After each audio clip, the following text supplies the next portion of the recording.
యేసుక్రీస్తు ఒక మాట చెప్పాడు. ఒక తండ్రికి 2 కుమారులు ఉన్నారు. ఒకరిని పొలంలోనికి వెళ్ళమంటే పోతానని వాడు చివరికి పోలేదు. మరొకరిని పొమ్మంటే పోను అని తర్వాత మనసు మార్చుకొని పొలంలోకి పోయాడు. సో దీన్ని బట్టి చూస్తే మొదటి వారు కడపటి వారు అవుతున్నారు, కడపటి వారు మొదటి వారు అవుతున్నారు.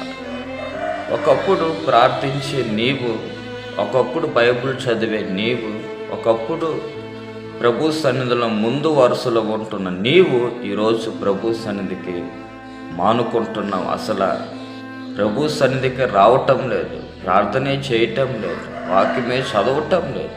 ఏమైపోయింది నీ మొదటి స్థితి? ఈరోజు ప్రార్థించని వాళ్ళు ప్రార్థిస్తున్నారు, ప్రభు సన్నిధికి రాని వారు ప్రభు సన్నిధికి వస్తున్నారు. నీకంటే ఎక్కువగా వాళ్ళు ప్రభువుని సేవిస్తున్నారు. సో దీన్ని బట్టి చూస్తే ఒకసారి నువ్వు పరీక్షించుకో, నీ ఆత్మీయతను పరిశోధించుకోమని ప్రభు పేరిట నేను మీకు తెలియచేస్తున్నాను.